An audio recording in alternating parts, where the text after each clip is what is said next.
جميع ما شاء الخلق وجمع وبرأ عالم الغيب وشهادة الرحمن الرحيم الملك القدوس العظيم الحكيم. وأشهد أن لا إله إلا الله وحده لا شريك له يحيي ويميت بيده الخير وهو على كل شيء قدير.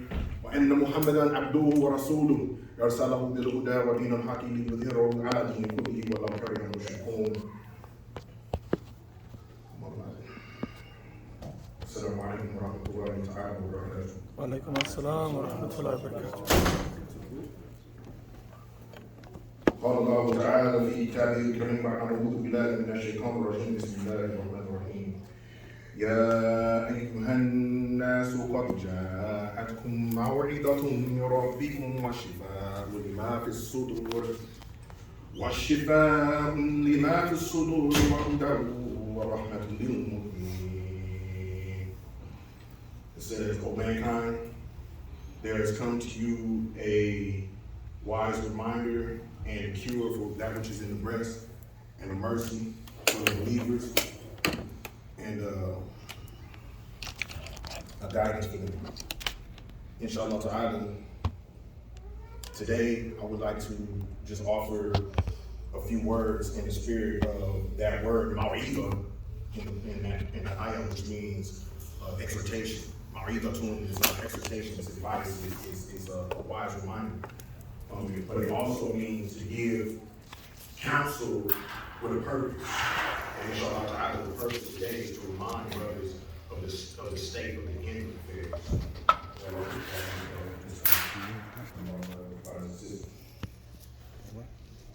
To begin,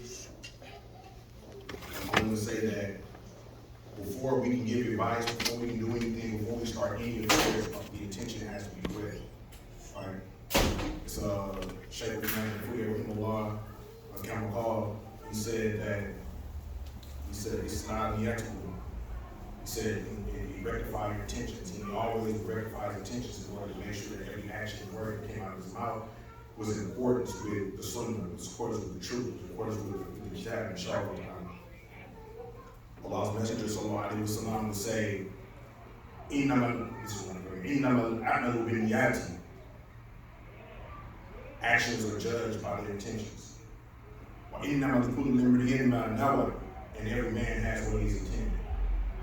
So, inshallah ta'ala, I'd like to say that, preface what I'm about to say today, which is going to be a variety of things, that my intention, inshallah ta'ala, is just to exhort brothers to good, inshallah. And exhort brothers to that which wake up the heart and have us going in the right direction, inshallah ta'ala, because the minhaj of the Shehu is a strong minhaj, it's a strong path. And it's something that brings blessing with it, barakah with it. Because he did the things to establish the barakah, by permission of Allah. And all that's left to do is says the pages will purify, all we have to do is follow, inshallah. So that's the spirit in which I come, inshallah ta'ala, is not to come with any seeking of faults or anything. In fact, I began by saying, I advise you and myself. So I'm included in this. I got many points. To begin, I want to read a section from the introduction to the Sunna wa Hikmat al-Huda. The Shehu is considered to be his masterpiece, right? And the reasons for this is because when he wrote this book at the beginning of the affair and served it to the Muslims, when they took this, it was a blueprint for government. So they weren't in ignorance concerning what the program was. They weren't in ignorance concerning what the mission was. This was the mission right here in full detail. Ihya as-Sunnah gives you the name. Bismillah. The Shehu, rahimahullah, says that the critic of this book know that my aim in it, Allah willing, is the revival of the Sunnah of Muhammad sallallahu alaihi wasallam and the destruction of the shaitanic innovation, My intention is neither to bring shame upon people nor to engage in finding faults with them. Whoever aims to revive the Sunnah of Muhammad sallallahu alaihi wasallam and remove satanic innovation for the purpose advice to the Muslims, Allah will be responsible in aiding him. You know, having a little bit of reality. So if your intention is to do this, then Allah Ta'ala is going to help you. Allah is going to help you. And he's going to make it successful. However, he whose aim is to bring shame upon people and be preoccupied with their faults, Allah will question him and reckon with him. For whoever pursues the faults of his brother, Allah will pursue his faults until he exposes him. Even if he be in the recesses of his home. Believers ask for excuses while hypocrites pursue the faults of others, and Allah helps a person as long as he helps his brother. As it is related in Al-Muwatta, Imam Malik, rahimahullah, لا تنظروا في ذنوب الناس كأنكم أرباب وانظروا في ذنوبكم كأنكم عبيد. It says, do not examine the faults of people as if you were a lord. Well, I can rather examine your own faults as if you were a slave. Right? This has two riwayat, two narrations. One is attributed to Imam Malik, and one is attributed to Sayyidina Isa. This is important to read this Catholic precept because it's good to come with the right spirit before you do anything. If you have the wrong spirit, it's going to poison everything. It's going to poison everything going forward, as an individual and as a group. So with that being said,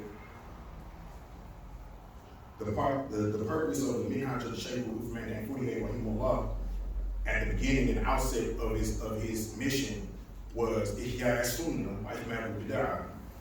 which implies that he was coming to a people, because he's saying Ihya, you mean revive, bringing something back to life that had fallen dead, right?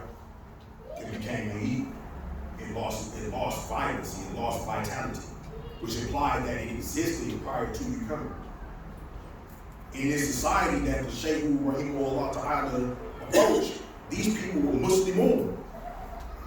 These weren't kafir, these weren't mushrikun, these were Muslimun that had fallen by the wayside because in the dunya, what happens is you fall asleep. The affairs of the dunya come over you. All my business, all my zawj, I gotta make this money. I gotta go over here. Everything becomes ishtigalu, becomes a preoccupation, right? But the Shehu said ishtigalu behind that minhaj. He says preoccupy yourself with this way, right? So here it is.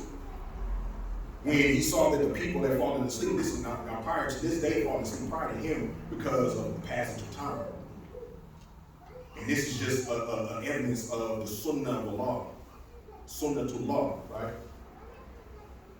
One of Allah's Sunnahs is that he establishes messengers. He establishes books. He establishes a means for you to get the truth, right? Then with the passage of time, what happens is the hearts change. They become heedless. They become unmindful. They become forgetful of all of the things they had, even and especially if they had to struggle, right? They become forgetful of the struggle they had. And what happens is this heedlessness causes them to slip in their duties and slip in their discipline, slip in the things that make them successful, that brought them the pleasure and the mercy of Allah Ta'ala in the first place, right? And when we forget, this is the means for the shaitan to come in and corrupt that which was pure, that which gave us success.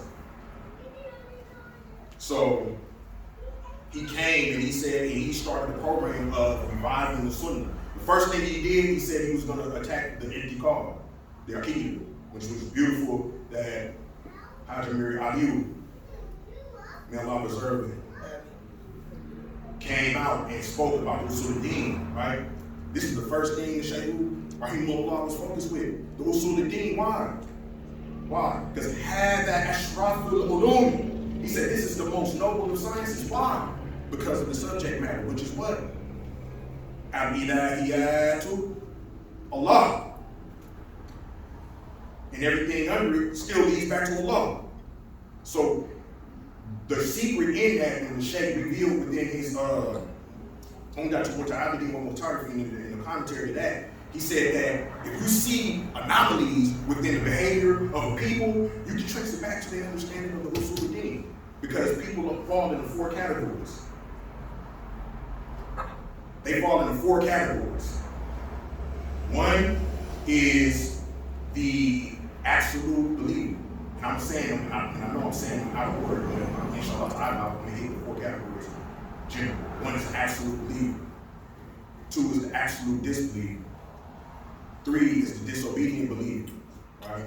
And then 4 is the one in between. So what happens is,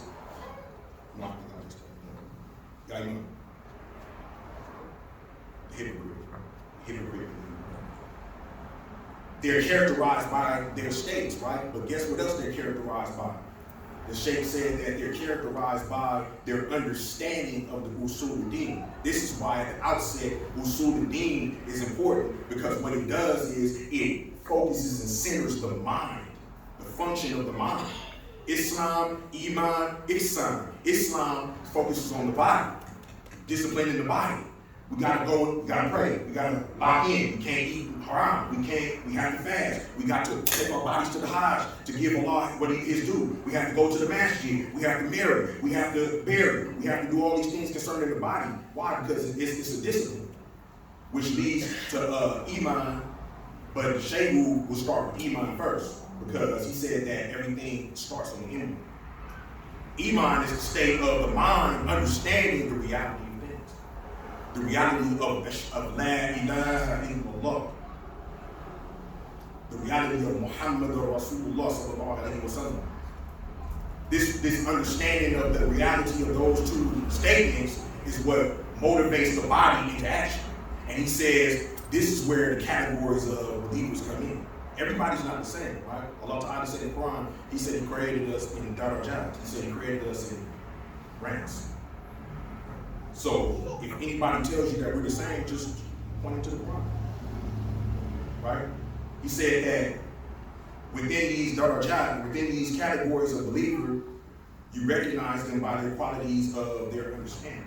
He said the perfected believer is the one who understands the usul al-din in his inward and his outward, to the point to where it motivates and guides his actions into obedience. 100% obedience. He's going. He's going on everything Allah Ta'ala says is good, he's acting on it. He's not waiting, he's not delaying, he's not going to act like he has all the time in the world, because he knows he doesn't. If you believe in Allah Ta'ala, you know that everything, everything is in a state of annihilation. It is no wajibati except the face of Allah. When you understand Allah Ta'ala being wajibul wujud, right? Qadimul la awwala lahu, back in the akhirah lahu, he's before time, there's nothing beginning or before him, he's after time. Nothing will exist after him. There's no after him, there's no before him, there's only in between. Why? Because he created time. He's outside of the paradigm of time. And all of these things that we tripping on now are temporary, and we're all going to have to come back to the face of Allah Ta'ala. That's when you understand Usul al-Din, and you understand that, it motivates you to action. So that's the perfected believer. The second type of believer is the disobedient. And this, what he says, is a strong majority. And in saying this, I'm not disincluding myself. I'm not again, this is why this is not attack. Not gun down. Because I'm gonna gun me down before I gun anybody else down, because it's the only thing that's gonna be right. You have to kill and you have to break the human nafs, those things of the soul that hold you back, before you can have any type of success with anything. Because if you got trash demo, then everything else is going to be trash around you. Everything's going to be trash. If your demo starts trash, it radiates like a drop of water into a body of water, and it ripples out. You project that into the world. So the first thing he says is that regarding the disobedient believer, he says it's a person that believes in the foundations, he believes in the branches. That's not the problem. The problem is he doesn't understand it. So when he, from this misunderstanding, is produced the ills of his behavior. There you go. And he said, well, have that kafira. He said, this is the majority. Because what happens is, a lot of times, because of the tartib or the initial sequence in understanding Islam has been kind of neglected to a certain degree, where you get it step by step. Adam is from father to son, right? Adam, father to son. And it has this thing on in an unbroken chain, and this is the importance of the Sunnah. This is the importance of connecting yourself through the chain back to Rasulullah sallallahu alaihi wasallam. Why? Because it'll protect you from deviations in your behavior, anomalies. So he says when you have this misunderstanding and it produces these anomalies that contradict the truth. So he said, it's hope though. Why? Because he said that the easiest way to correct these anomalies and these misunderstandings is just correcting the understanding of the usul. If you understand what the usul is saying, if you understood who Allah Ta'ala was, you have angels, you have Malaika, you have people you have beings that don't have will, that don't have any type of self-volition, that have absolute power, that move in mountains. When Rasulullah sallallahu when he went to Taif, right, and then busted him in his mouth and hit him in the head, and he's bleeding, and an angel sent to him like, man, I'm gonna pull these mountains down on all of them. Just tell me what you want to do. And he's like, man, just give them a chance because they'll have an opportunity to be a benefit to Islam later. And guess what? Then people became some of the best of people later on in Islam, some of the strongest in it, because Allah's messenger was rahmatun lil alamin, mercy to all of creation, all in the cosmos, all in the heavens and the earth. This being right here that says I can pull a mountain down on you, bows down in front of Allah Ta'ala in fear and shaking. We can't pull a mountain down on nothing. A lot of times our car breaks down and we go into a straight state. SubhanAllah, transmission, and go into a straight state. A being that can pull a mountain down, a being that Allah Ta'ala gave control over weather. I'll pull a hurricane right here and wipe everything you think you got down out, by the permission of my Lord. And he's on his belly, on his face, shaking in fear. And we are the only ones down here walking around as if we rooted into the ground and can't be shaken. Us and the jinn. Why? It says like so we haven't given Allah his due explanation. We haven't given Allah his due. We haven't given Allah his esteem and his understanding. The only way you can give Allah his true understanding and his true esteem is through knowledge. It's because we're ignorant of some things. I was listening to Shehu this morning. He was talking about the tajdeed, right? He was talking about renewal, revival, right?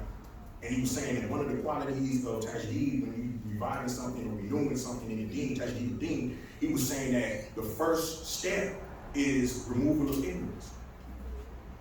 And as he said in the talk, and Sheikh Fodiawa said in the Tariqqa journey, he said the talib al-ilm faridatun ala kulli muslimin wa muslimatin.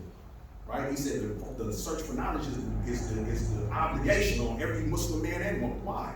He said because for this reason, the books were sent. The books were revealed and the prophets were sent. Why? To give knowledge of Allah. Allah Ta'ala in the Qudsi Hadith, he said, kuntu kanzun, right? And then he said, well, ahbabtu, right? He said he loved to be known.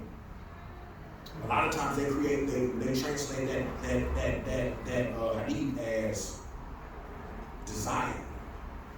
But the actual text says ahbabtu, it says love. And it's a reason why. Because he desired to be known, it caused a chain reaction in creation, in his creative process.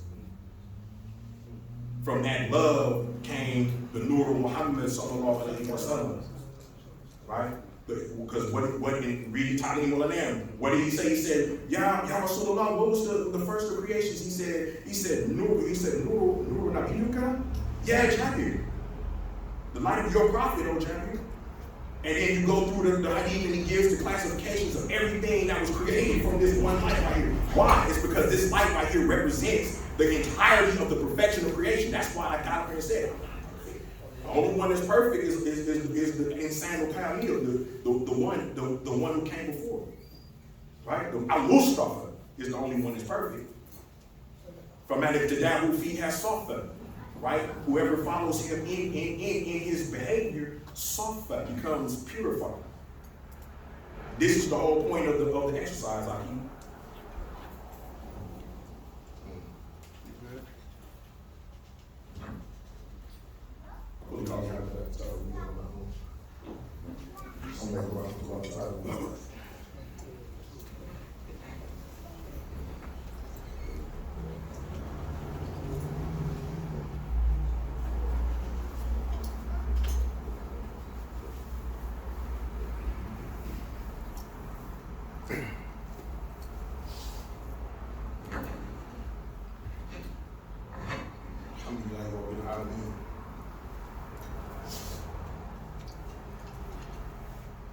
رب العالمين الحمد لله عدد خلقه ورضي الله تعالى عن السادات التابعين وعلماء العاملين وأئمة الأربعة المجتهدين ومن يقلد بهم إلى يوم الدين.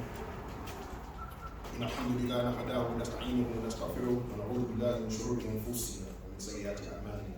من يهده الله فلا مضل له ومن يضلل فلا هادي له وأشهد أن لا إله إلا الله وحده لا شريك له وأشهد أن محمدا عبده ورسوله. أما بعد.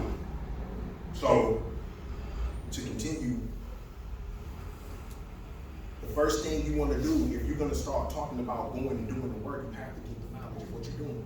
The Prophet ﷺ said that whoever acts without knowledge harms more than he helps. So just having enthusiasm without knowing what you're doing, you're going to run around like a bull in a china shop and breaking stuff up. Allah has made this deen, I'm not going to say religion, this deen as precise and exact as possible so that we can act like scientists and go straight to the point of the matter. Straight to the point. Get straight to it. So that you can offer a cure that's straight to the matter and not beat around the bush. If you tripping, dose yourself. If I'm tripping, remind me so I can dose myself. Don't have me walking around here sick and think that it's all going to come together on its own because Allah Ta'ala didn't make it that way. This whole thing has a system. And the reason why these reminders are necessary is because of the nature of men. Think about ins, right? The word human, out in insane. The root of that word is nasiya, which means what? Forgive. That's inside of the actual nature of humanity is to forgive. So Allah Ta'ala says He made the Quran as a what? A dhikr, a reminder. And you have to constantly come to Jumu'ah, and He says what? Fas'au ila dhikrillahi wa dharra'i, come to the remembrance of Allah, leave off tijara, leave off the business, leave off everything else you think is important in the world, because it's still going to be there, inshallah ta'ala, after this, but your soul is in jeopardy. Your soul needs to be tended to and reminded and recharged every week, inshallah ta'ala. Why? Because you're going to forget. The world is going to come down and it's solid and it's heavy. It's heavy. This is what we like to know about these reminders. One of the things I want to mention before I conclude is that, or warn the brothers as far as part of the wa'id is about the characteristics of the nafs and why it's important to control and to pay attention to it. The Messenger of Allah has been reported to say, sallallahu alayhi wa sallam, innama uritu liyutimma makarimul akhlaq. Said, indeed, I have only been sent to perfect noble character. That's it. The whole crux of the message is to be a noble heart, to be a noble character. And if you don't have that, it's something missing, it's something deficient, it's something to work on. Because what's going to happen is the energy is going to wane, it's going to go out of you. You're not going to feel like working no more. Because destructive character takes away your good energy, your himma, your spiritual energy that Allah Ta'ala gives you and motivates you towards change, positive change. The secret in the Prophet ﷺ, one of the secrets in him being called Al-Mustafa, right? Look at the root of the word. Safa. He's pure. Why is he pure? He's pure, and he's perfect because he had to be able to demonstrate the furthest extent of what humanity was capable of. Not saying that we're going to reach that state exactly ourselves, but it says in Sheikh Uthman Danfoudi in his wisdom, he put this. He's in his book Akhlaqi Mustafa. He said, "فَمَنْ اِقْتَدَاهُ فِيهَا صَفَّ." Whoever follows him in it, you'll be safa too. Not perfect, safa, which means what? That you will have a level of purity of the nafs that's acceptable to step into the presence of the Creator, Allah Ta'ala, subhanahu wa ta'ala. A level of purity that's acceptable to be in his presence. And when you have that, when you enter the presence of Allah, that's when everything starts happening. That's why we have this building. That's why the blessings in your lives change. Blessings in my life change. I was a Muslim before I accepted the minhaj, but it wasn't until I accepted the minhaj that it boosted up. Be by the barakah of the Shehu and Fodiawa, by the means of the barakah of the Prophet sallallahu alaihi wasallam, embodying the Prophet, reviving the Sunnah within yourself, then within the community. Now, brothers, man, we didn't have a step before. I mean, how do you never done me? Well, I'm here to remind you, my brother, because we fall asleep, and the Dajjal is on the way. Masih Dajjal, the false Messiah, is on the way. This is the end of time. You need as many, and I need as many reminders as possible. Why? Because it says that at Dajjal la yakhruju illa bi ghaflin. It said that Dajjal is not going to emerge except in a state of ghaflin. Everybody's not paying attention. That's when he's going to pop up with the answer to everything. Oh, the oil prices, energy. Oh, I got peace in the middle. Oh, America, the inner city. Oh, he's going to give you the financial problems. He's going to resolve all of our financial problems. He's going to bring everybody onto equal ground with wealth and all. Yes, and then he's even going to throw in for good measure a couple of mu'jizat and miracles. Come back to life, Randy. Who's not going to believe when you see this man resurrect your dead grandma out the ground? Come back to life, a guy that just got hit by the car. Here, lightning bolt, boom. They're like, oh shoot, Allah's with him. Allah is using him as a test, a fit. And it says only the people that sleep is going to fall for it. That's why we need these reminders to wake up. Because we go about our daily lives, and it's easy to fall in the routine of getting to the next step. Just going from moment to moment, living moment to moment. But if you're not living the moment in the remembrance of Allah, then you must be. Ain't a tethabun, where are you going? That's what Quran said. Ain't a tethabun, where are you going? Where are we going? One of the things to be, as we go forward, and this is the last thing I'm as Imam said, the Sheikh talks in his book, Umdatul Bayan fi Ulum al-Bayan, the supporting explanation of the sciences which are obligatory on every responsible individual, in the section on tasawwuf, right? Safa, the process of becoming safa, of lining your character up with the character of the messenger, so that's all tasawwuf is. Lining your character up with the character of the messenger of Allah, so he has a Bible or a chapter in here called Bible fi Tathiru Qalbi min al-Kibr. I'm going to read a little bit of it in Arabic, and I'll just follow it up. He says, Bismillahirrahmanirrahim, Bible fi Tathiru Qalbi min al-Kibr. هو من الصفات المذمومة التي يحرم التخلق بها وحقيقته أن يرى الإنسان لنفسه مرتبة ولغيره مرتبة ثم يرى مرتبة نفسه فوق مرتبة غيره. It says it is a characteristic which is destructive to behave with, and his reality is that he sees man on one stage or level, and he sees himself as other than him on another level. Then he places his rank or his station or his state above the state of the other person in the scene, right? And he says that the most evil sort of pride, or they said the harm of pride or the harm of the state of kibr, or placing yourself over a person is immense. To begin, this is the first thing that was done by Shaitan that got him booted was kibr. He wouldn't bow.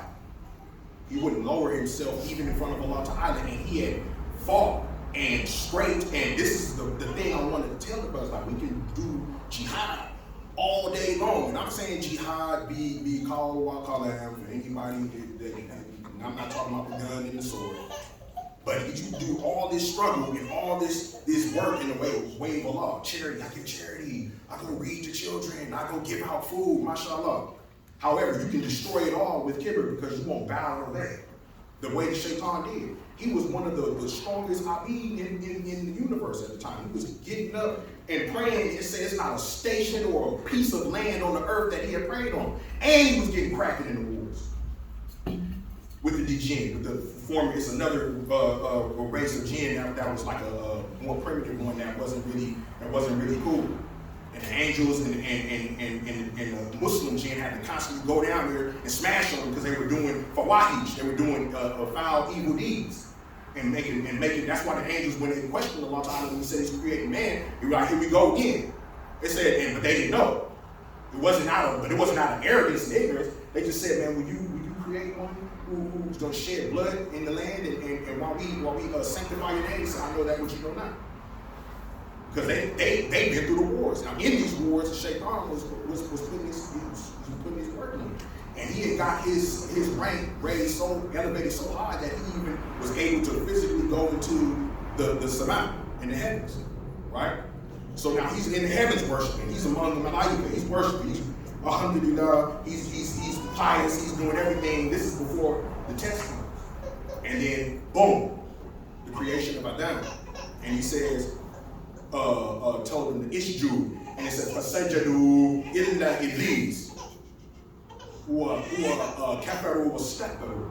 It said they prostrated except Iblis, and he was a kafir, and he was arrogant. And then in another surah it says, well, why didn't you prostrate the guy Iblis? He said, "Ana khayrun min," because I'm better than him. Khalaqtani min tin wa khalaqahu min turab. No, subhanallah. Khalaqtani min nar. He said, you created me from fire, and he made this false comparison between fire and earth. And who said fire was better than earth? He did. It's a concoction of the mind when arrogance takes over. Because you start getting, and it says one of the realities of kibr is that you see your ability. The Sheikh says in the book, you see your ability, like for instance, you study, or for instance, you're well-spoken, or for instance, you have good people skills, and you become, it emanates in the other sickness of ujub, which is self-amazement. You become amazed with it, and you're just like, oh man, I'm just, and you start, what takes it into, progresses it into kibr, is when you start projecting that over other people, and you start placing yourselves over there. I'm not gonna salam this brother, I'm gonna wait till you salam me.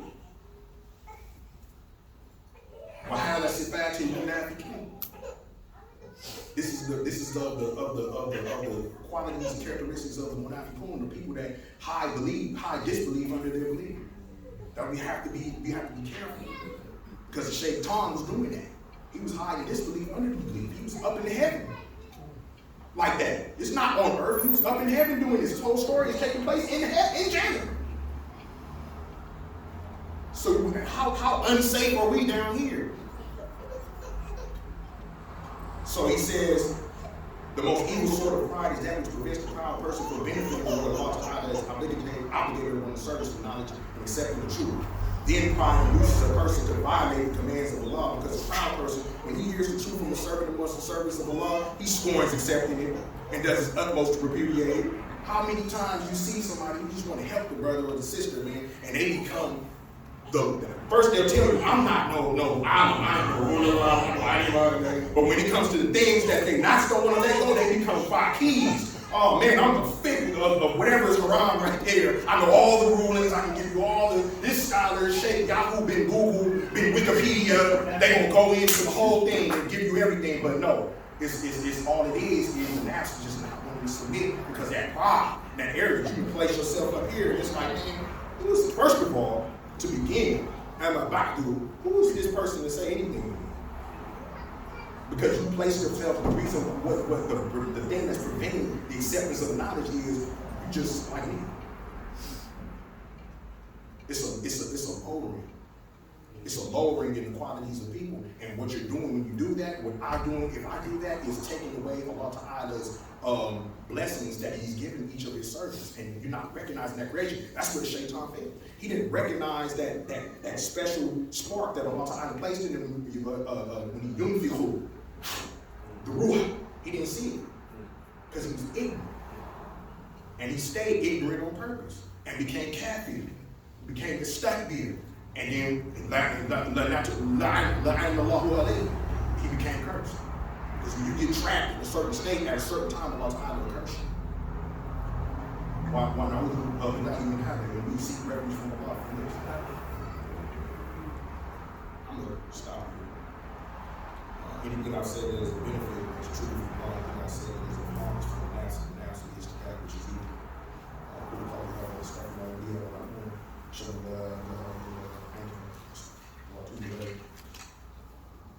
اللهم علمنا ما ينفعنا وانفعنا بما علمتنا وزدنا علما.